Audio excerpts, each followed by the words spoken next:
फुर्सत जब लम्हों का लिबास पहने और खामोशी भी बात करने लगे, उसी एहसास का नाम है कुछ लम्हे फुर्सत के। खैर मकदम है आप सभी का हमारे आज के इस प्रोग्राम में। मैं हूँ रेशमी।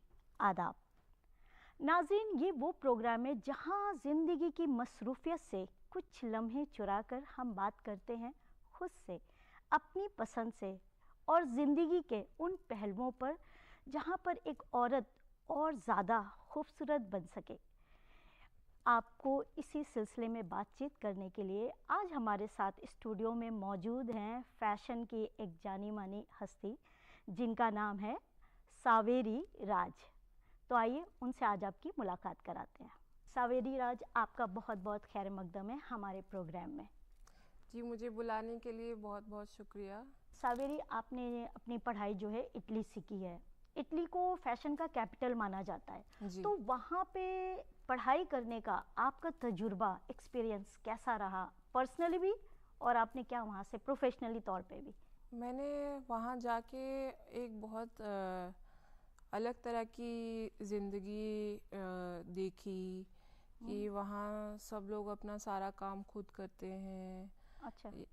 जो स्टूडेंट्स भी यहाँ से जाते हैं या बाकी देशों से भी जाते हैं, अपने खुद के कपड़े धोने से लेकर अपने खुद के बर्तन मांजना, खुद का खाना पकाना, सब हम स्टूडेंट्स खुद ही करते थे। तो यहाँ पे नहीं करते हैं अपने से? नहीं, यहाँ पे तो या तो मम्मी होती है या घर में कोई कुक वगैरह रहते हैं। तो यहाँ तो ज़्यादातर लोग मेरे ख्याल में नहीं करते हैं। हॉस्टल्स वगैरह में?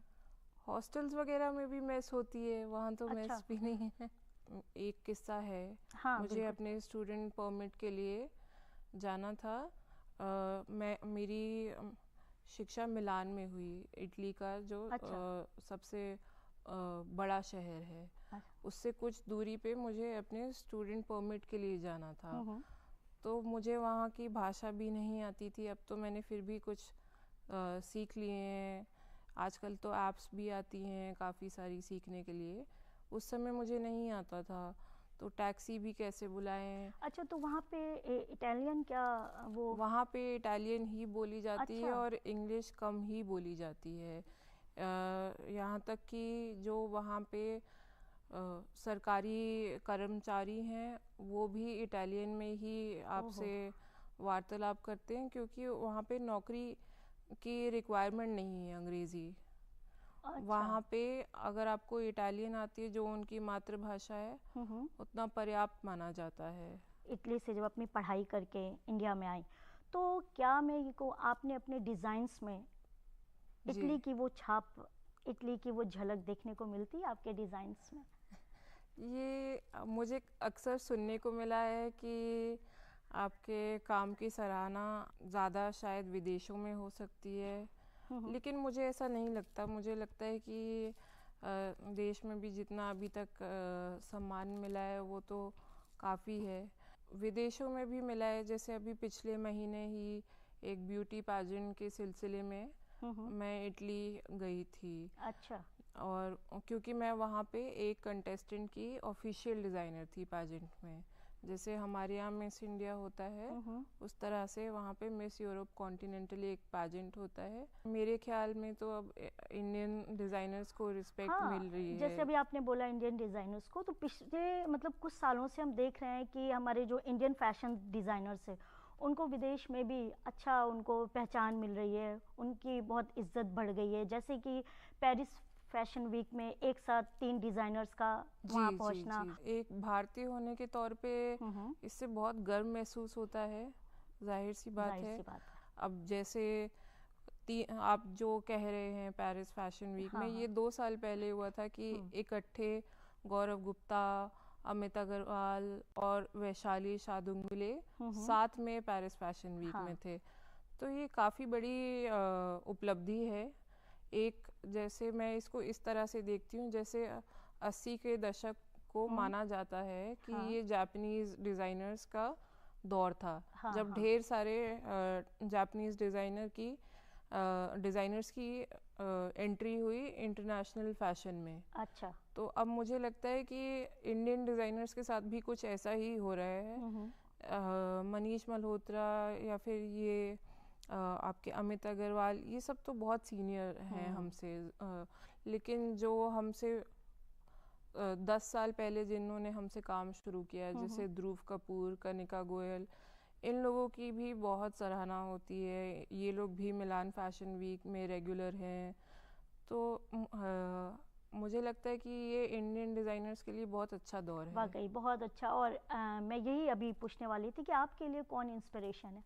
मेरे लिए आई थिंक कि जो भी डिज़ाइनर बनना चाहता है उसको पहले सभी सोचते हैं कि तुम्हारा दिमाग तो ठीक है। अच्छा, ऐसा हुआ था क्या घर में? आई थिंक ये सभी के साथ होता है। और जब तक कहा जाता है, जैसे कहावत है कि जब तक आपका सपना पूरा नहीं होता लोग उसको एक भ्रम ही मानते हैं और आपको पागल ही समझते हैं। तो एक डिज़ाइनर है जॉन गालियानो, मुझे उनसे इतना उनसे बहुत ज़्यादा इंस्पिरेशन मिलती है, क्योंकि वो बहुत संपन्न बैकग्राउंड से नहीं थे। अच्छा। और उन्होंने बहुत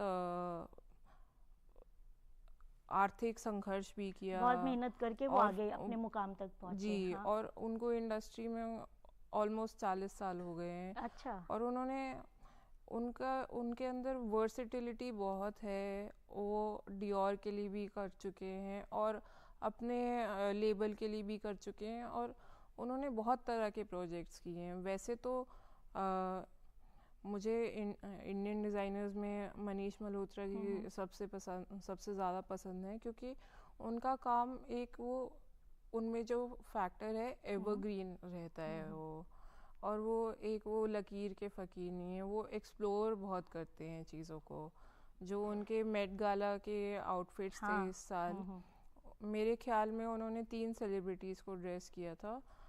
तो 2 तो मुझे बहुत पसंद थे, और एक उनमें से एक को तो जो भी आलोचक हैं फैशन की दुनिया में, उनमें से एक को तो माना भी गया कि वो बेस्ट ड्रेस्ड थी। जेनेल उनका नाम है। ओके। अच्छा। पिस्ता कलर का उनके लिए जैकेट बनाया था उन्होंने, एम्ब्रॉयडरी बहुत ही खूबसूरत। अच्छा, ये डिज़ाइंस तो जैसे अभी आपने डिज़ाइंस की बात की, तो जब आप कोई डिज़ाइन जब क्रिएट करती हैं तो आपके माइंड में उस वक्त दिमाग में क्या चल रहा होता है? इमोशंस या क्रिएशन, लाइक मतलब ट्रैवल या कल्चर, क्या उस पर हावी रहता है ज़्यादा कोई डिज़ाइन क्रिएट करने में? हावी मेरे काम में ज़्यादा तो आपको दिखेगा कि जो मेरे माइंड में चल रहा होता है वो मेरी कलेक्शन में भी दिखता है। जैसे अगर मेरे दिमाग में कोई उलझन है तो कलेक्शन का थीम कुछ उलझन से रिलेटेड रहेगा। अच्छा जी। तो फिर मुझे साइकोलॉजिकल मनोवैज्ञानिक थीम्स एक्सप्लोर करना बहुत अच्छा लगता है। मतलब उनके डिज़ाइन पैटर्न आप वैसे ही रखते हैं? हम जैसे कुछ कलर्स होते हैं जिन्हें देख के हमें खुशी होती है। पीला रंग देख के खुशी होती है, खुशी मिलती है। और अगर हम ब्राउन देखते हैं तो उससे हमें ऐसे लगता है कि ग्राउंड से थोड़ा डिप्रेशन उस तरह का। तो कलर साइकोलॉजी और जो कपड़े का टेक्सचर होता है, ये सब चीज़ें भी हमारे अंदर फीलिंग्स जागृत करती हैं। अच्छा। अगर हम इसके बारे में डेप्थ में सोचें, ध्यान से सोचें कि क्योंकि ये एक माध्यम है सेल्फ एक्सप्रेशन का। जैसे रोम में होता था कि जो रॉयल्टी होती थी, जो राजे रजवाड़े होते थे, उनके लिए जामुनी रंग रिजर्व था। सिर्फ केवल वही लोग जामुनी रंग पहन सकते थे। उसका एक मतलब था। जामुनी रंग की डाई उस समय में बनाना बहुत ही मुश्किल था। अच्छा। क्योंकि ये तो बहुत पुरानी बात है, रोमन एम्पायर की बात है, हो गए 500-600 साल। दिलचस्प बात है ये। तो इसी तरह आज की दुनिया में भी हम ये देखते हैं। जैसे अभी अगर मैंने ये ब्लेज़र सेट की जगह कोई क्रॉप टॉप पहना होता, जीन्स पहनी होती, तो फिर शायद आप मुझे सीरियसली नहीं लेते एज अ बिजनेस पर्सन या एज अ डिज़ाइनर। तो हम अपने आप को जैसे कैरी करते हैं उससे काफ़ी आइडिया लग जाता है इंसान की पर्सनालिटी के बारे में। लिबास इंसान के जी काफ़ी हद तक बयां करते हैं उसकी पर्सनैलिटी को। तो अगर हम ये बोलें कि आपकी सभी की कोई ना कोई सिग्नेचर स्टाइल होती है, हाँ, तो आपकी क्या है? मुझे बहुत ज़्यादा तड़क भड़क पसंद नहीं है पर्सनली। मुझे सिंपल चीज़ें अच्छी लगती हैं और मुझे लाइंस, कट्स, आर्किटेक्चर, स्कल्पचर इनसे बहुत ज़्यादा प्रेरणा मिलती है। प्रेरणा के बहुत बड़े स्रोत हैं ये मेरे लिए। तो ये और जो मेरे मन में विचार होते हैं उनका ही एक मिश्रण होता ही है हर कलेक्शन। और एक बहुत अगर मुझे अपनी सबसे बड़ी स्ट्रेंथ बतानी हो तो फिर मैं बताऊंगी कि टेलरिंग मेरी स्ट्रेंथ है। Tailored suits and power dressing. Okay, अच्छा। तो नाज़रीन, इसी एपिसोड को हम कंटिन्यू करेंगे नेक्स्ट एपिसोड में भी। और नाज़रीन, अब चलते हैं हम अपनी नेक्स्ट सेगमेंट में। तो नाज़रीन, हम अपने आज के इस दूसरे सेगमेंट में हैं और आज हमारे साथ एक ऐसी शख्सियत है जो ख़वातीन के एम्पावरमेंट के लिए, विमेन एम्पावरमेंट के लिए बहुत कुछ कर रही हैं। आज की ख़वातीन अपना जौहर हर फील्ड में दिखा रही हैं। तो इसी सिलसिले को आगे बढ़ाते हुए हम आपका तारुफ़ करा रहे हैं हमारी आज के मेहमान से। उनका नाम है मंजुला वाधवा। मंजुला जी, आपका बहुत बहुत इस्तकबाल है हमारे प्रोग्राम में। शुक्रिया। मंजुला जी, आज ख़वातीन अपना जौहर हर फील्ड में दिखा रही हैं जी। तो हैंडलूम की फील्ड में उनकी जो शिरकत है उस पर थोड़ी रोशनी डालें। जी, जानती हैं हमारे देश में हथकरघा सबसे बड़ा कुटीर उद्योग है। 35 लाख से ज़्यादा लोग इस क्षेत्र में कार्यरत हैं और उनमें से भी 22 लाख महिलाएं काम करती हैं, यानी कुल का 72%। अब मैं बात करूं भारत के असम राज्य की तो आप बड़ी हैरान होंगी जान के कि 11 लाख से ज़्यादा महिलाएं अकेले असम में हथकरघा क्षेत्र में काम कर रही हैं। यानी भारत के हथकरघा व्यवसाय की रीढ़ है महिलाएं। अगर हम क्षेत्रवार स्थिति देखें तो पूर्वोत्तर भारत में यानी नॉर्थ ईस्ट में महिलाएं पूरा का पूरा काम संभालती हैं हथकरघे का, यानी प्रमुख बुनकर वही हैं। जबकि दक्षिण भारत की तरफ जाएं तो महिलाएं सहायक कार्य करती हैं, जैसे रंगाई, सुताई, कताई, बिनाई, जबकि प्रमुख बुनकर पुरुष होते हैं। जैसे अभी आपने कहा कि अलग अलग मतलब स्टेट, अभी मेरा यही क्वेश्चन था कि हिंदुस्तान जैसे कि एक रंग बिरंगा मुल्क है, तो क्या हर स्टेट के हैंडलूम्स की डिज़ाइंस उसके स्टेट के हिसाब से चेंज होती है कि एक सी रहती है? जी देखिए, इतनी विविधता है हमारे देश में कि आप महाराष्ट्र चले जाइए तो पैठानी साड़ी चलती है, आप केरल की तरफ बढ़ें तो बलरामपुरम, आप इधर आ जाएं अपने उत्तर प्रदेश में तो जैकवाड़ चलता है। यानी प्रत्येक क्षेत्र में, प्रत्येक राज्य में अपनी ही हथकरघा शैली है, अपना स्टाइल उन्होंने डेवलप किया है जिसमें हर तरह की चीज़ें बनाई जाती हैं हथकरघे पर। कपड़े तो हैं ही, देखिए सूती, रेशमी, लिनन, जूट, इस तरह के सारे प्रोडक्ट्स बनते हैं। फिर सिल्क की बात करें तो एरी, मुगा, अहिंसा, ये सारी वैरायटीज़ सिल्क के रेशों में उपलब्ध हैं। कश्मीरी, पश्मीना, इनसे ऊनी वस्त्र तैयार किए जाते हैं। हम लोग जो अक्सर गर्मियों में साड़ियाँ पहनते हैं, साड़ी, धोती, यहाँ तक कि घर के मेज़पोश, पायदान, ये सब हथकरघे पर ही तैयार किए जाते हैं। अभी आपने इतने सारे चीज़ों के, इतने प्रोडक्ट्स के नाम लिए कि ये तैयार होता है, जबकि जब भी हथकरघा हैंडलूम की बात आती है तो जहन में जो एक पहुंचती है ना, दिमाग जो पहुंचता है जहन में, एक ही ख्याल आता है, साड़ी दुपट्टा, उसके आगे हम सोच ही नहीं पाते हैं। तो इसमें और क्या क्या चीज़ें बनती है वाकई नहीं पता है बहुत से लोगों को। देखिए 18वीं शताब्दी से ये हथकरघे का काम हमारे देश में शुरू हुआ और आज भी पूरे विश्व में हम ही इसका प्रतिनिधित्व करते हैं। यानी यूएसए, यूएई, फ्रांस, नेदरलैंड्स, सारी कंट्रीज हमसे इंपोर्ट करते हैं। इतनी वैरायटी है हमारे हथकरघा क्षेत्र में कि आप जब आप घूमने जाते हैं तो आप कुछ और खरीदे ना खरीदें, कोई हैंडलूम प्रोडक्ट या हैंडीक्राफ्ट ज़रूर लेके आते हैं। तो हमारी जो भी ये जो प्रोडक्ट जो बन रहे हैं, इन सब में अगर देखा जाए तो हमारे ख्वातीन का एक बहुत बड़ा रोल है, उनका बहुत बड़ा बड़ा हाथ है, लेकिन वो स्पॉटलाइट से दूर है। मानती हैं आप? बिल्कुल सही कह रही हैं आप। देखिए, जिस व्यवसाय को चलाती ही औरतें हैं, शुरुआत से लेकर अंत तक, हालात पर गौर करिए।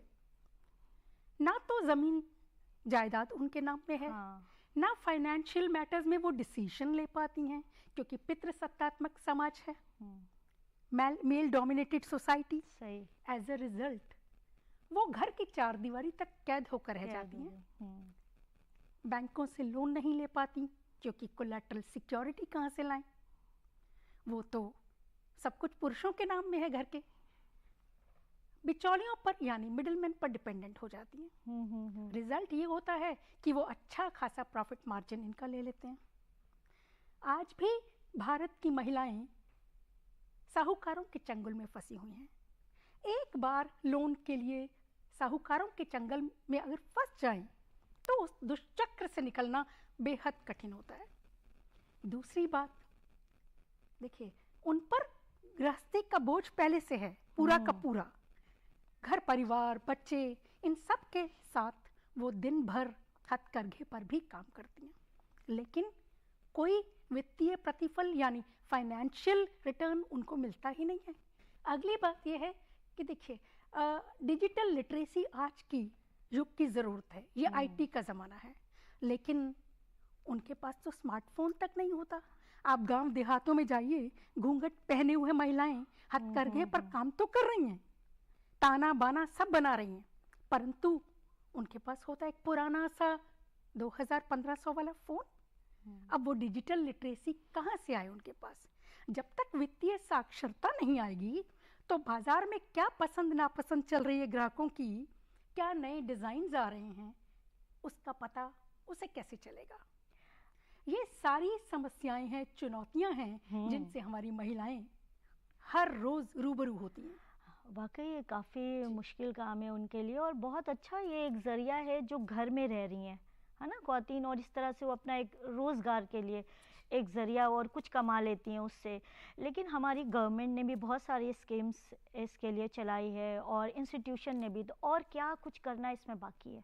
जी देखिए, भारत सरकार इस दिशा में बहुत ही अच्छा काम कर रही है। मैं ज़रूर कहना चाहूँगी, बहुत सी योजनाएं भारत सरकार वस्त्र मंत्रालय यानी मिनिस्ट्री ऑफ टेक्सटाइल के ज़रिए हथकरघा क्षेत्र की महिलाओं के लिए, वैसे तो सभी बुनकरों के लिए, मेल फीमेल सबके लिए, लेकिन महिलाओं के लिए विशेष रूप से ध्यान दिया जाता है, उनको वरीयता दी जाती है, प्रेफरेंस दिया जाता है। कैसे? देखिए, सबसे बड़ी बात यह है कि राष्ट्रीय हथकरघा विकास निगम बना हुआ है हमारे देश में, नेशनल हैंडलूम डेवलपमेंट कॉरपोरेशन, जिसका काम है इनको कच्चे माल की उपलब्धता से लेकर नए नए डिज़ाइन तक, मार्केटिंग तक इनकी पहुंच बनाना, इनके लिए एक सेटअप बनाने के लिए यानी वर्कशॉप बनाने के लिए लोन देना। ये सारे कार्य भारत सरकार राष्ट्रीय हथकरघा विकास निगम के ज़रिए कर रही है। दूसरी बात, हैंडलूम मार्क के बारे में मैं आपको बताना चाहूँगी। 2006 में IHB बनाया गया, इंडियन हैंडलूम मार्क। तो आज के ज़माने में इन महिलाओं के उत्पादों को ब्रांडिंग बहुत ज़रूरी है, उनकी ब्रांडिंग करनी बेहद ज़रूरी है, और ये ब्रांडिंग का काम इंडिया हैंडलूम मार्क करता है। और नए नए कलेक्शंस लॉन्च किए जाते हैं हैंडलूम प्रोडक्ट्स के बहुत से कलेक्शन लॉन्च किए जाते हैं जिससे उनको जागरूकता मिल सके, वो नए नए काम करके इस दिशा में आगे बढ़ सकें, उनकी आय बढ़ सके, वो समाज का उत्पादक अंग बन सकें। उसके बाद हथकरघा संवर्धन कार्यक्रम, इसमें क्या होता है, देखिए 2 लाख तक की वित्तीय सहायता दी जाती है उनको। एक महिला का पूरा परिवार ही एक तरह से हैंडलूम के काम में लगा होता है, तो क्या होता है, उसके घर के पास ही एक सेटअप बना दिया जाता है, यानी एक वर्कशॉप बना दी जहां पे उनका लूम खरीद कर लगवा दिया गया, पूरा परिवार उस काम में लग गया और फिर वो कम से कम जीवन यापन सम्मान पूर्वक ढंग से करने लगी, यानी अपना और अपने परिवार का पेट सुगमता से और आज़ादी से और इज्जत के साथ भरने लगी। इसके बाद वर्कशॉप्स के लिए टाइम टू टाइम, देखिए भारत सरकार और देश का शीर्षस्थ कृषि और ग्रामीण विकास बैंक नाबार्ड, जिसके बारे में आपने सुना होगा, जिससे मैं बिलोंग करती हूँ, यानी जिसके लिए मैं काम करती हूँ, ये दोनों अपने अपने स्तर से हथकरघा क्षेत्र की महिलाओं को उन्नत बनाने के लिए बहुत प्रयास कर रहे हैं। Time to time training programs organise किए जाते हैं। प्रशिक्षण कार्यक्रमों में इन महिलाओं को खास तौर से प्रेफरेंस दिया जाता है। उसके बाद आज की बड़ी आवश्यकता, जैसा कि मैं आपको पहले ही बता चुकी हूँ, डिजिटाइजेशन। और वो डिजिटाइजेशन करने के लिए तो विशेष प्रयास करने ही होंगे। भाई ज़माना आईटी का है तो वक्त की रफ्तार के साथ तो चलना ही होगा। उनको हम क्या करते हैं, नाबार्ड खास तौर पे उनके डिजिटलीकरण के लिए, आप जानते हैं, स्मार्टफोन तक मुहैया करवाए जाते हैं, यानी उसके लिए भी वित्तीय सहायता दी जाती है ताकि वो अपने खुद के फ़ोन से इंटरनेट का इस्तेमाल करके आज की दुनिया को जान सकें, समझ सकें और एंटरप्रेन्योर बन सकें, यानी उद्यमी बन सकें। क्योंकि जब वो उद्यमी होंगी तो उनके लिए तरक्की के सारे रास्ते खुल जाएंगे। जी, ये सारे काम भारत सरकार, मिनिस्ट्री ऑफ टेक्सटाइल और नाबार्ड के माध्यम से करती है। ये जो आपने बातें बताई बहुत अच्छी, और उनके लिए काफ़ी कुछ भारत सरकार भी काम कर रही है। और उनके लिए जैसे होते हैं ना, पेंशन हो गया, और भी उनके हेल्थ से भी रिलेटेड, क्योंकि पूरे टाइम बैठने से भी उनको प्रॉब्लम्स बहुत हो जाती होगी, तो ये सब का भी ध्यान रखा जाता होगा साथ में। लेकिन क्या वाकई उन तक वो चीज़ें पहुंच जाती है, क्योंकि स्कीम तो बहुत बनती है। देखिए, आपने बहुत अच्छा सवाल पूछा है। एक बहुत बड़ी ज़रूरत इस क्षेत्र की महिलाओं को उन्नत बनाने के लिए, उनको आगे बढ़ाने के लिए चाहिए थी, और वो है सामाजिक सुरक्षा, यानी सोशल सिक्योरिटी। आप जानती होंगी कि भारत सरकार प्रधानमंत्री जीवन ज्योति बीमा योजना चला रही है और प्रधानमंत्री सुरक्षा बीमा योजना भी चला रही है। तो इन दोनों योजनाओं को एकीकृत करते हुए, यानी इंटीग्रेट करते हुए, महात्मा गांधी बुनकर बीमा योजना चलाई जाती है, खास तौर से महिला बुनकरों के लिए। वैसे लाभ सब पा सकते हैं, पुरुष भी उतना ही लाभ पा सकते हैं, परंतु ये ऐसी योजनाएं हैं जिनका लाभ उन व्यक्तियों को, उन महिलाओं को खास तौर से मिल सकता है जो हाशिए पर खड़ी हैं, जो गरीबी में जीवन यापन कर रही हैं, जिनका मासिक वेतन या यूँ कहिए कि मजदूरी इतनी कम होती है कि बस 2 वक्त की रोटी जुटा पाती हैं। पूरी उम्मीद है कि हमारी नाज़रीन जो देख रही हैं वो ज़रूर अब और कोशिश करेंगी। आप हमारे स्टूडियो में आई और इतना कीमती वक्त आपने दिया, इतनी अच्छी बातें बताई, उसके लिए शुक्रिया। जी, बहुत बहुत शुक्रिया। तो नाज़रीन, आज के लिए बस इतना ही। अगले हफ्ते आपसे फिर होगी मुलाकात एक नई शख्सियत के साथ।